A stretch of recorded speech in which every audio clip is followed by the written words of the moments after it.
Good morning everyone. Today's thought of the day.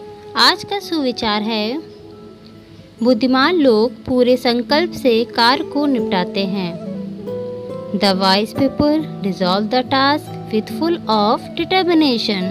अर्थात बुद्धिमान लोग कभी भी किसी कार्य को अधूरा नहीं छोड़ते, वह पूरे दृढ़ निश्चय के साथ कार्य को समाप्त करते हैं। धन्यवाद। Good morning everyone.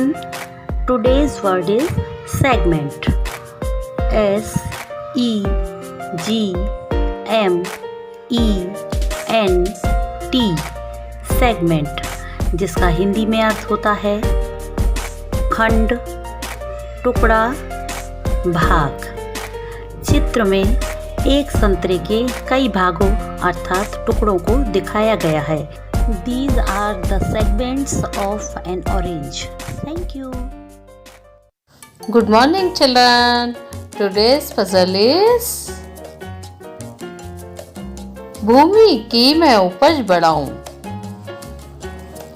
बिना आग के मैं चल पाऊं, गर्मी में ना आऊं नजर, भूमि ही है मेरा घर। बताओ बताओ मैं कौन हूँ? सोचो सोचो।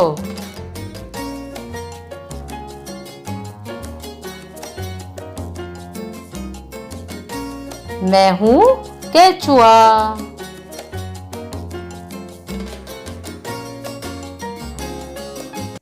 सुप्रभात। आइए जानते हैं 6 अक्टूबर के इतिहास को। 6 अक्टूबर 1860 में भारतीय दंड संहिता आईपीसी कानून पारित हुआ और 1 जनवरी से लागू हुआ।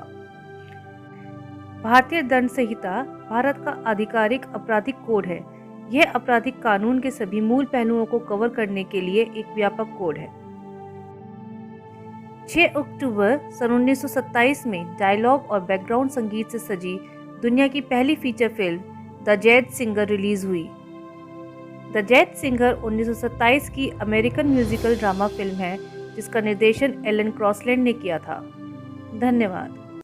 नमस्कार। 6 अक्टूबर का विशेष। भारतीय दंड संहिता भारतीय समाज को कानूनी रूप में व्यवस्थित रखने के लिए ब्रिटिश काल में सन 1860 में लॉर्ड मैकाले की अध्यक्षता में भारतीय दंड संहिता बनाई गई, जो 1862 में लागू हुई। इसके बाद इसमें समय समय पर संशोधन होते रहे।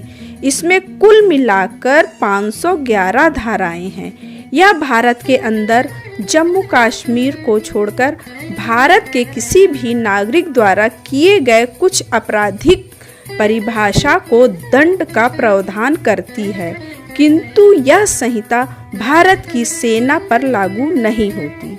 जम्मू एंड कश्मीर में इसके स्थान पर रणवीर दंड संहिता आरपीसी लागू होती है। धन्यवाद। Good morning everyone. और अब आज की प्रश्नोत्तरी। पहला प्रश्न है, विश्व उपभोक्ता अधिकार दिवस कब मनाया जाता है? इसका सही उत्तर है 15 मार्च। प्रश्न 2, विश्व वन दिवस कब मनाया जाता है? इसका सही उत्तर है 21 मार्च। प्रश्न संख्या 3, विश्व जल दिवस कब मनाया जाता है? इसका उत्तर है 22 मार्च। प्रश्न 4, विश्व मौसम विज्ञान दिवस कब मनाया जाता है? इसका सही उत्तर है 23 मार्च। धन्यवाद। मॉर्निंग बच्चों, मैं आपकी टीचर प्रीति मिश्रा प्रयागपुर बहराइच से। बच्चों, आज हम राइम पढ़ेंगे। राइम का नाम है twinkle twinkle little star.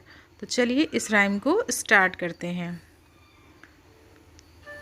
Twinkle twinkle little star, how I wonder what you are. Up above the world so high, like a diamond sky. Twinkle, twinkle, little star, how I wonder what you are. Up above the world so high, like a diamond in the sky. Twinkle, twinkle, little star. नमस्कार। आज की कहानी और आज की कहानी का शीर्षक है भगवान बचाएगा। एक गांव में एक साधु रहता था। वह भगवान का बहुत बड़ा भक्त था। एक बार गांव में बहुत भीषण बाढ़ आ गई। चारों तरफ पानी ही पानी दिखाई देने लगा। सभी लोग अपनी जान बचाने के लिए ऊंचे स्थानों की तरफ दौड़ने लगे। जब लोगों ने देखा कि साधु महाराज पेड़ के नीचे बैठे भगवान का नाम जाप रहे हैं तो उन्हें यह जगह छोड़ने की सलाह दी। पर साधु ने कहा, तुम लोग अपनी जान बचाओ, मुझे तो मेरा भगवान बचाएगा। धीरे धीरे पानी का स्तर बढ़ गया और पानी साधु की कमर तक आ पहुंचा।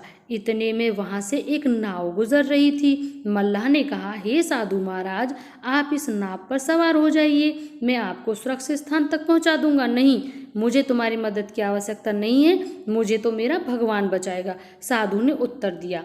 नाव वाला चुपचाप वहां से चला गया। कुछ देर बाद बाढ़ और प्रचंड हो गई। साधु ने पेड़ पर चढ़ना उचित समझा और वहां बैठकर ईश्वर को याद करने लगा। जब वह पेड़ पर चढ़कर ईश्वर को याद कर रहा था तो उसे गड़गड़ाहट की आवाज़ सुनाई दी। एक हेलीकॉप्टर उनकी मदद के लिए आ पहुंचा। बचाव दल ने साधु को उस रस्सी लटकाकर पकड़ने के लिए कहा, पर साधु ने कहा, मैं इसे नहीं पकड़ूंगा, मुझे तो मेरा भगवान बचाएगा। बाढ़ में साधु बह जाता है और उसकी मृत्यु हो जाती है। मरने के बाद साधु स्वर्ग पहुंचे और भगवान से बोले, हे प्रभु, मैंने तुम्हारी पूरी लगन के साथ आराधना की, तपस्या की, पर जब मैं पानी में डूब रहा था तो तुम मुझे बचाने नहीं आए, ऐसा क्यों प्रभु? भगवान बोले, हे साधु महात्मा, मैं तुम्हारी रक्षा के लिए एक नहीं बल्कि 3 बार आया। पहले ग्रामीण के रूप में, दूसरी बार नाव वाले के रूप में और तीसरी बार हेलीकॉप्टर बचाव दल के रूप में, किंतु तुम मेरे इन अवसरों को पहचान नहीं सके। तो बच्चों, इस कहानी से हमें क्या शिक्षा मिली कि भगवान किसी न किसी रूप में अवश्य हमें बचाने आते हैं। नमस्कार दोस्तों, जन जागरूकता में आज हम बात करेंगे विद्यार्थी जीवन और अनुशासन। अनुशासन से अभिप्राय नियम, सिद्धांत तथा आदेशों का पालन करना है। जीवन को आदर्श तरीके से जीने के लिए अनुशासन में रहना आवश्यक है। अनुशासन का अर्थ है स्वयं को वश में रखना। अनुशासन के बिना व्यक्ति पशु के समान है। विद्यार्थी का जीवन अनुशासित व्यक्ति का जीवन कहलाता है। इसे विद्यालयों के नियमों पर चलना होता है, शिक्षक का आदेश मानना पड़ता है। ऐसा करने पर वह बाद में योग्य, चरित्रवान व आदर्श नागरिक कहलाता है। विद्यार्थी जीवन में ही बच्चे में शारीरिक व मानसिक तथा सामाजिक व आध्यात्मिक गुणों का विकास होता है। उसे अपना भविष्य सुखमय बनाने के लिए अनुशासन में रहना जरूरी है। यदि हम किसी काम को व्यवस्था के साथ साथ अनुशासित होकर करते हैं तो हमें उस कार्य को करने में कोई परेशानी नहीं होती। यदि हम अपने वातावरण को देखें तो पता चलता है कि प्रकृति तथा प्राकृतिक वस्तुएं भी अनुशासन में हैं। पृथ्वी सूर्य के चारों ओर चक्कर लगा रही है। सूर्य पूरब दिशा से निकल रहा है। चंद्रमा तथा असंख्य तारे व अन्य ग्रह नक्षत्र अपने अपने मार्ग में यात्रा कर रहे हैं। यदि वे अनुशासन तोड़ अपने मार्गों में परिवर्तन कर लें तो संसार की क्या व्यवस्था होगी। अनुशासन से ही विद्यार्थी में आत्मविश्वास तथा आत्मनिर्भरता की वृद्धि होती है। जीवन के हर क्षेत्र में अनुशासन की आवश्यकता होती है। अनुशासित व्यक्ति निरंतर प्रगति के पथ पर अग्रसर होता रहता है। आज के लिए इतना ही। धन्यवाद। नमस्कार साथियों, मैं संजीव शर्मा आप सभी का एक बार फिर से स्वागत करता हूं हमारे प्रेरणा सूची आधारित इस कार्यक्रम में, जिसमें हम बात करते हैं कि प्रेरणा लक्ष्यों को प्राप्त करने के लिए कक्षा शिक्षण के समय हमें किस प्रकार की गतिविधियां कराई जा सकती हैं। हम बात करते हैं प्रेरणा सूची में दिए गए लर्निंग आउटकम्स को कोड के आधार पर, और आज का हमारा एलो कोड है H110 और 111। विषय हिंदी यानी भाषा। आइए देखते हैं कक्षा शिक्षण के समय बच्चों से किस प्रकार की रोचक गतिविधियां हम करा सकते हैं। कक्षा में बोर्ड पर पहले से कुछ शब्द, परिचित शब्द और कुछ वाक्य लिखे हुए हैं। आइए देखते हैं किस तरह से वार्ता हो रही है कक्षा में। अच्छा बच्चों, ये बताओ, तुम्हारे घर पर जब भी कभी आपकी बुआ जी आती हैं या मामा जी आते हैं तो आपको कैसा लगता है? अच्छा लगता होगा ना? अच्छा, वो जब आते होंगे तो कुछ न कुछ लेकर आते होंगे आपके लिए भी। कुछ खाने की चीज हो सकती है या आपके लिए स्पेशली कुछ लेके आते हो। जरा सोचो और याद करो कि जब वो घर पे आते हैं दौड़ के आप उनसे लिपट जाते हैं, वो आपसे किस तरह से प्यार करते हैं। और सोचो आपको क्या कहकर पुकारते हैं। क्या तुम कभी उनके साथ कहीं गए हो? यदि हां तो कैसा लगा उनके साथ जाकर? इतनी सारी बातों पर आप सोचें और कम से कम 2 लाइन जरूर लिखें। सभी बच्चे लिखेंगे? ठीक से लिखेंगे और लिखने के बाद इन लाइनों को पढ़कर और बोलकर हमें सुनाएंगे। तो लिखिए, अपने मामा जी या बुआ जी के आने पर आपको कैसा लगता है। अच्छा, ये देखो जो तुमने लिखा है ना, ऐसा कुछ आपकी किताब में भी है क्या? किताब को खोलिए और किताब को देखिए, ढूंढो और हमें बताओ ऐसा कुछ लिखा हुआ हो किताब में तुम्हारी में। तो सभी शिक्षकों से अपील है कि जब भी बच्चे इस प्रकार की गतिविधियां कर रहे हों तो उनका उत्साहवर्धन करते रहें और उनके द्वारा की जा रही गतिविधियों पर नजर रखें। इस प्रकार से सभी शिक्षक बच्चों के साथ रोचकतापूर्ण क्रियाएं करते रहें और इस तरह की बातचीत करें कि जिसमें उनको रुचि जागृत हो और उनके सामने इस प्रकार की चुनौतियां पेश करें कि वो सोचकर अपनी बात कह सकें आपसे, और जब भी वो आपसे अपनी बात कह रहे हों तो उनकी बातों को गंभीरता से सुनें। गतिविधि को रोचक बनाने के लिए आप स्वयं सक्रिय रहें। कुछ उदाहरण आप अपने भी दे सकते हैं। कुछ चित्रों का प्रयोग भी, कुछ चार्ट पेपर का या TLM का पेपर भी गतिविधि को और आनंददायी बनाने के लिए आप कर सकते हैं। तो कराते रहिए गतिविधियां, हासिल कीजिए प्रेरणा लक्ष्यों को। हम बनाएंगे प्रेरक प्रदेश उत्तर प्रदेश। बहुत बहुत धन्यवाद। जय शिक्षा।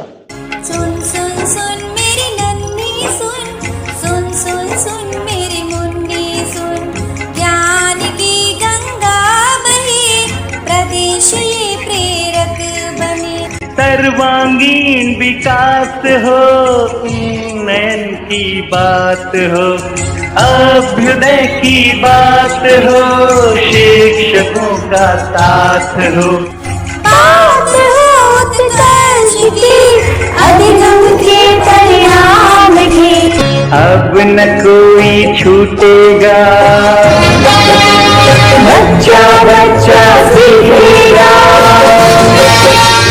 अब नहीं रुकेंगे हम,